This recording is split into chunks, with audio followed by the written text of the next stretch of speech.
আসসালামু আলাইকুম। আপনারা জানেন আমি আসলে নিউজ নিয়ে বিশ্লেষণ করি। তো আজকে আমি একটা জিনিস বলবো যে চরমোনাই জামাতের জন্য দুঃসংবাদ। তো এটি যদি বিশ্লেষণ দেখতে চান তাহলে অবশ্যই আমার চ্যানেলটা সাবস্ক্রাইব করে পাশে থাকুন। আমি যে বিষয়টি নিয়ে আলোচনা করতে যাচ্ছি সেটা হচ্ছে জামাত চরমোনাই কেন দুঃসংবাদ।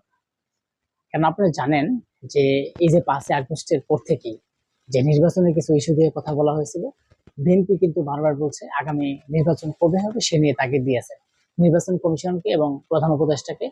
তারা বারবার নির্বাচন চাই এই কথা বলে দিয়েছে এবং তারপরে কিন্তু আপনার জামাত এবং চরমোনাই তারা কিন্তু বারবার, মানে আমরা বিশেষ করে অন্যান্য দল দেখলেও এই দুইটা দল আমরা বেশি দেখেছি, জামাত এবং চরমোনাই, তারা কিন্তু বারবার একটা কথা বলেছেন যে আগামী জাতীয় সংসদ নির্বাচন পেয়ার পদ্ধতিতে হবে। পেয়ার পদ্ধতিতে যদি না হয় তাহলে কঠোর আন্দোলনের হুঁশিয়ারি এবং নির্বাচনে বাংলাদেশের বুকে হতে দিবেন। কিছুদিন আগে এবং গতকাল চরমোনাইয়ের আমির এবং ফজল করিম এবং তিনি বলেছেন যে আগামী জাতীয় সংসদ নির্বাচন পেয়ার পদ্ধতিতে হতে হবে। যদি পেয়ার পদ্ধতিতে না হয় তাহলে বাংলাদেশে কোনো নির্বাচন হতে দেওয়া হবে না।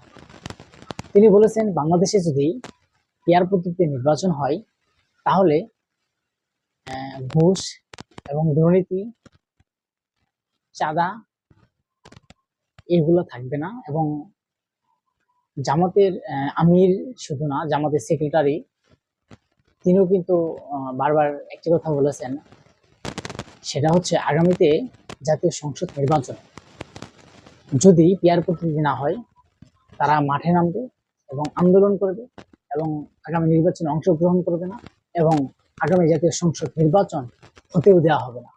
এরকম কিন্তু জামাতের আমিরা বলেছেন। তাদের কথার প্রেক্ষিতে বারবার কিন্তু উঠে আসছে এবং গতকাল কিন্তু একটা সুন্দর একটা স্পষ্টভাবে আসলে বাংলাদেশে নির্বাচন কমিশনার তিনি বলেছেন যে বাংলাদেশে যেহেতু পেয়ার পদ্ধতির নির্বাচন সংবিধানে নাই, তাহলে এই বাংলাদেশে পেয়ার পদ্ধতির নির্বাচন করা সম্ভব না।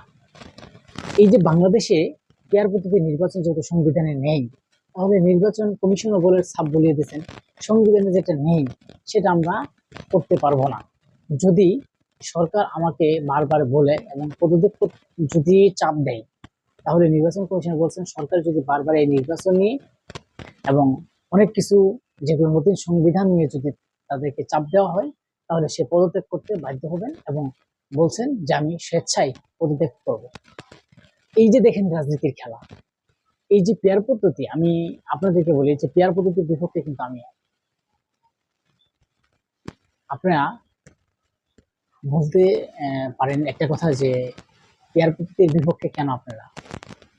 পেয়ার পদ্ধতির নির্বাচনটা হচ্ছে বাংলাদেশের জন্য বিশ্বের, আমরা একটা জিনিস দেখেছি বিশ্বের অনেক জায়গায় পেয়ার পদ্ধতির নির্বাচনের সিস্টেম আছে, কিন্তু আমরা বাংলাদেশে কেন পেয়ার পদ্ধতি সিস্টেমটা চালু হলে কি সমস্যা হবে? আমি মনে করি যে বাংলাদেশে সমস্যা হবে। কারণ এই যে মানুষের একটা কথা বলেছেন, ধরেন পেয়ার পদ্ধতি নির্বাচন হচ্ছে, যেহেতু আওয়ামী লীগ নিষিদ্ধ এবং জাতীয় পার্টি ধরেন পেয়ার পদ্ধতি নির্বাচন অংশগ্রহণ করলো।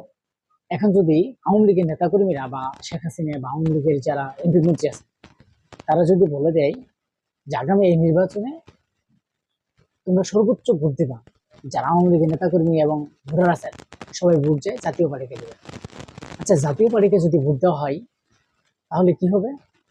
জাতীয় পার্টি যদি আপনার ধরেন 40% বা 50% ধরেন, আওয়ামী লীগ যখন ভোট দিল তখন ধরেন 40% ভোট জাতীয় পার্টি পাইবে এবং জাতীয় পার্টি যদি 40% হয় তাহলে 3 40-এ কত? 120। 120টাতে কিন্তু তারা সংসদ আসন পেয়ে গেল জাতীয় পার্টি। এখন 120টা আসন পাওয়ার পরে যদি মনে করে যে আওয়ামী লীগ যারা করছে এবং আওয়ামী লীগের যে নেতাকর্মী আছে আমরা তাদের ওই 120টা আসন দিয়ে দিব, তখন দেশের অবস্থা কি হবে? আওয়ামী লীগ কি আসবে নাকি আসবে না? এবং আওয়ামী লীগের জন্য ভালো হবে। এবং যদি পেয়ার পদ্ধতি হয় ছোট দলদের জন্য ভালো, যে ছোটগুলা দল, আমি মনে করি পেয়ার পদ্ধতি নির্বাচনে আরো দুর্নীতিবাজ এবং আরো চাঁদাবাজ সবকিছু বেশি হবে। এবং পেয়ার পদ্ধতি জনগণের কোনো মূল্য থাকবে না। সবাইকে আমি বলছি যে পেয়ার পদ্ধতি আসলেই সাপ কিন্তু জানিয়ে দিয়েছেন। সবাই যদি আমার চ্যানেলটা, সবার কাছে আমার ভিডিওগুলো ভালো লাগে, অবশ্যই সাবস্ক্রাইব করে পাশে থাকবেন।